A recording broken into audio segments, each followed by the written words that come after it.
कि फिर बहुत आसान पेपर है यहाँ पर। चलिए देखते हैं कौन से बच्चों ने कैसा किए हैं। यहाँ पर एक बच्चे का पेपर देखते हैं। पहला जवाब सही है, दूसरा जवाब सही है, तीसरा जवाब भी सही है और चौथा जवाब भी सही है। इसके बाद आगे जाते हैं। ये देखिए यहाँ पर बिल्कुल सही है। ये सवाल में दिया हुआ है, ये भी दिया हुआ है। यानी एक्स बार पूछा है, sigma x I F I बटे सिग्मा एफ आई आप तक 25 चौक 100, ये भी सही है। यहाँ देखिए 18% जीएसटी लगने वाला था। 200 रुपये की आइसक्रीम खरीदे हैं, जीएसटी कितना है मालूम कीजिए। तो जीएसटी बराबर 200 का 18%, मतलब 200 ज़रब 18 बटे 100।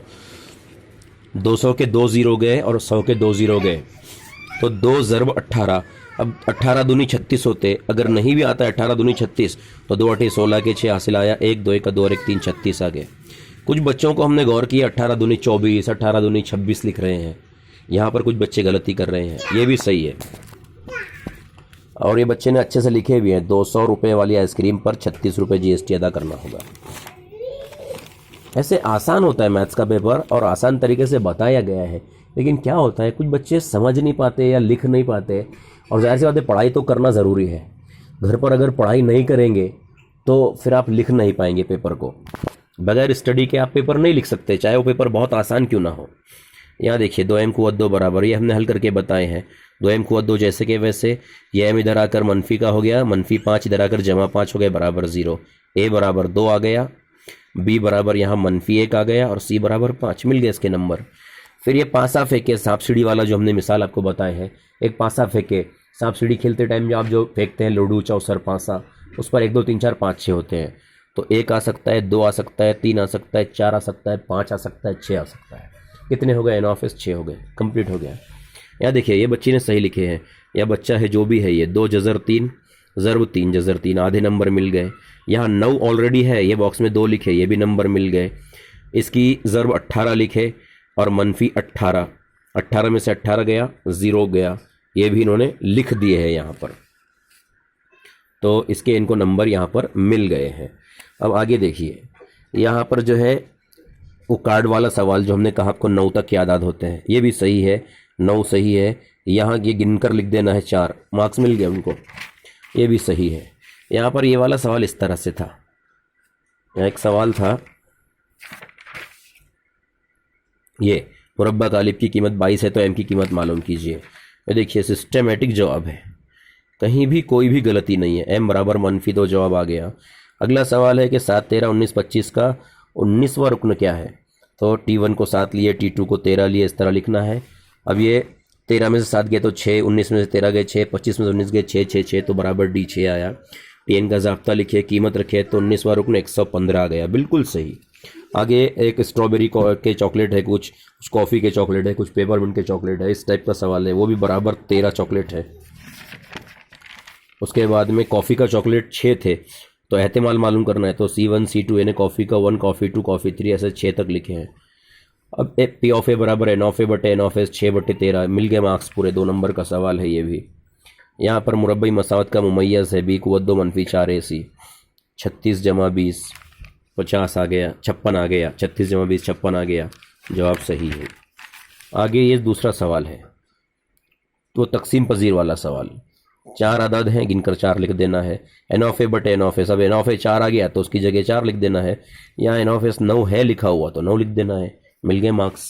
यहाँ भी ऐसा ही है, 5 बटे 9 लिख कर छोड़ दिए, मार्क्स मिल गए। तस्वीरी पत्ते का सवाल है, 52 पत्ते हासिल होते हैं। n ऑफ एस 52 है पत्तों में से।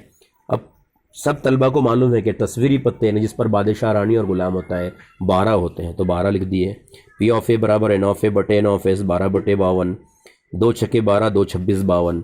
फिर 6 बटे 26 को और तकसीम अगर किया जाता है तो 2 तिया 6, 2 13 26। ईंट का पत्ता 13 होते हैं, सबको समझाया गया है। n ऑफ बी बटे n ऑफ एस 13 बटे 52, 13 1 13, 13 चौक 52, 1 बटे 4 जवाब है। अब यहाँ पर ये कुछ आदात दिए गए हैं, उनकी जमा 100 है और कहा गया कि a और b एक जैसे हैं, मसावी हैं। तो 12 30 12 10 इनकी जमा कर लेना है। जमा करने पर वो 64 आ जाएगा। और ये a और b सेम है, तो a और a 2 जगह a रख सकते हैं हम, तो a और a 2a आ गए। 2a जमा 64 बराबर 100। अगली बार 100 में से 64 गए तो 36 बचे, तो 2a बराबर 36। अब a बराबर 36 का आधा 36/2 18, और कहा था a और b सेम है तो a 18 है तो b भी 18 है। मिल गए मार्क्स, सही है। फिर आगे देखिए यहाँ पर इस तरह का एक सवाल आता है, ये सवाल है वो दायरवी तरसीम बनाइए। ये सवाल क्या करना है, खड़े बॉक्स को आड़े बॉक्स को खड़ा बॉक्स लिखना है। 20 25 25 30 ऐसा 80 60 35, ये लिखे 20 25 25 30 80 60 35।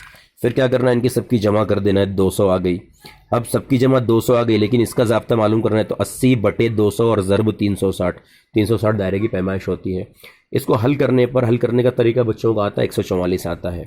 यहाँ 60/200 ज़रब 360, 35/200 ज़रब 360, ऐसा हल करना पड़ेगा। 25/200 ज़रब 360, 144, 108, 63, 45। ये बनाने के बाद में अब यहाँ पर दायरा बनाना है। यहाँ पर ये बच्चे ने हल किया है। अब यहाँ देखिए दायरा बनाना है। 20 से 25 साल में कितने थे, 144 का जाविया था। फिर 25 से 30 साल में 108 का जाविया था। यहाँ पर 63 का, यहाँ 45 का जाविया था। मिल गया 3 मार्क्स, 3 नंबर का सवाल है। आगे यहाँ पर एक सवाल था, कसीरिया मालूम कीजिए। फिर यह आड़े बॉक्स को खड़ा बॉक्स बनाना है। 2 से 3, 3 से 4, 4 से 5, उसको 30 70 80 करना है। ये लिख दिए। आड़े बॉक्स को खड़ा बॉक्स कर दिए, सेम टू सेम। सबसे बड़ा जो है 30 70 80 60, 20 में कौन है, 80 है, उसको F1 दे देना होता है। उससे एक कम वाले को F0 और उसके बाद वाले को F2 देना है। जहाँ F1 लिखे हैं उसको एक पट्टी खींचना होती है, लाइन बनाना होती है। और ये L होता है, यानी लोअर लिमिट, या अपर लिमिट U होता है, निचली हद लोअर लिमिट। तो L 4 है, L 4 है, F1 इतना है, F0 इतना है। ये सब अपन कहाँ से लिख रहे हैं, सवाल में से। बाहर से कुछ नहीं करना है, सवाल में सब कुछ दिया गया है। अच्छा, गैप कितने का है, 2 से 3 मतलब 1 1 का गैप है। 4 में से 3 गया, 1 का गैप है। तो एक गैप यानी हाइट H 1 है। इसकी निचली हद 4 है तो L 4 है। F1 आपको मालूम है, F0 F2 सब मालूम है। ये ज़ाब्ता सिर्फ लिखना है, कसीरिया बराबर L जमा F1 मनफी F0/2 F1 मनफी F0 मनफी F2 और ज़रब H। अच्छा, ज़ाब्ते में कीमत रखने के बाद में इसको हल किए हैं, तो यहाँ पर इतना बड़ा हल करने के बाद जवाब आया है। अगर कोई बच्चा मान लीजिए यहाँ गलती कर भी लेता है तो उसे इसके मार्क्स ज़रूर मिल जाते हैं। मैथ्स में कैसा होता है, स्टेप मार्क्स होते हैं। ये जो सवाल है ये 3 नंबर का सवाल है अगर, तो आधी आधी आधी स्टेप्स होती है। 4 नंबर का सवाल है, आधी आधी स्टेप्स होती है। अब यहाँ देखिए, ये कसीरिया जो है, कोई 2 सवाल हल कीजिए, सवाल नंबर 4 है ये। तो 4 नंबर का सवाल था वो, दायरवी तरसीम भी और ये भी। अब 4 नंबर कैसे होंगे, इसको यहाँ से आधी आधी स्टेप्स वाइज मार्क्स है इसके। तो अगर किसी बच्चे को हम ये कहना चाह रहे हैं कि ये स्टेप्स में अगर कोई मिस्टेक हो गई, आंसर नहीं भी आया, तो उनके पूरे 4 नंबर कट नहीं होंगे, बल्कि उनको ज़ाब्ते का 1 नंबर मिलेगा, ये सब लिखने का नंबर मिलेगा, 2 नंबर यहाँ मिल गए, आगे तीसरा नंबर ज़ाब्ते में कीमत रखने का, और आखिर में चौथा हल करने का। तो यहाँ गलत भी होता है तो उनको ऊपर के 3 नंबर मिल जाते हैं। वैसे फाइनल जवाब उसका ये था, सही आया है पूरा। अब उसके बाद में देखिए, यहाँ पर रास्त तरीके से म्यानियाँ मालूम करना है। ये सवाल है यहाँ पर, ये सवाल 3 नंबर का है, आखिरी सवाल है। कोई एक सवाल करना है, या तो ये या तो ये। अब ये बच्चे के देखिए 0 से 2, 2 से 4, आड़े बॉक्स को खड़ा बॉक्स करना है, कर दिए। फिर ये इनका आधा लेना है, मतलब 0 में 2 मिलाना है तो 2 का आधा 1, 2 और 4 6, 6 का आधा 3, 4 और 6 10, 10 का आधा 5, ऐसे निकालना है। और ये जो है 7 7 18 12 ये सवाल में दिए गए हैं, ऐसे लिख देना है। फिर 7 1 का 7 कर देना है, 18 तिया 54 कर देना है, 12 पंजे 60 कर देना है, 7 दाएँ 70 और 9 तिया 27। और इनकी सबकी जमा लिख देना है, 218 आती है। इनकी सबकी जमा 50, और ज़ाब्ते में कीमत रखना है 218/50 यानी सिग्मा FI XI बटे सिग्मा FI। अब 218 को 50 से तकसीम करने का तरीका बच्चों को आता है, तो 4.36 आया है। बच्चे का ये जवाब भी सही है। अब यहाँ पर एक और सवाल था वो, जिसमें A और B की कीमत मालूम कीजिए, उसके लिए तरसीम बनाई गई थी। तो देखिए यहाँ पर ये तरसीम भी सही है, यहाँ पैमाना लिखा है। तो ये जो पेपर है, इस बच्ची को 40 में से 40 नंबर मिल रहे हैं। तो ऐसे ही तमाम पेपर आसान था, तमाम सवालात आसान थे। अब देखते हैं कि ये मैथ फर्स्ट के पेपर में 40 में से 40, 40 में से 35 किसको मिलते हैं। मुझे ऐसा लगता है कि अगर किसी बच्चे ने पढ़ाई नहीं किया है, डायरेक्ट बगैर पढ़ाई के पेपर देने के लिए आए हैं, और हम उनको पिछले 2-3 महीनों से जो कंटिन्यू मुसलसल प्रैक्टिस करवा रहे हैं, अगर वो प्रैक्टिस भी नहीं किए हैं, पढ़ेंगे नहीं, प्रैक्टिस नहीं करेंगे, वक्त नहीं देंगे, तो फिर कहीं ऐसा ना हो कि 40 में से आपको 2 और 3 और 5 नंबर हासिल हों और आप फेल हो जाएं। ऐसा हो सकता है अगर आप पढ़ाई नहीं करेंगे, पेपर खाली छोड़ देंगे, सिर्फ सवाल के, कुछ बच्चे ऐसा करते हैं सिर्फ सवाल के सवाल लिखते हैं, जवाब नहीं लिखते, तो कौन लिखेगा वहाँ पर जवाब आकर?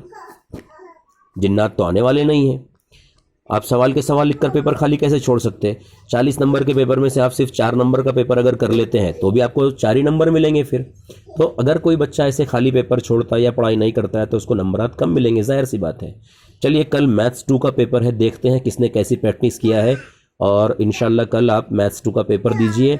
आज अच्छी पढ़ाई कीजिए, उम्मीद करते हैं कि आपकी पढ़ाई अच्छी होगी तो पेपर भी अच्छा जाएगा। अल्लाह हाफिज़।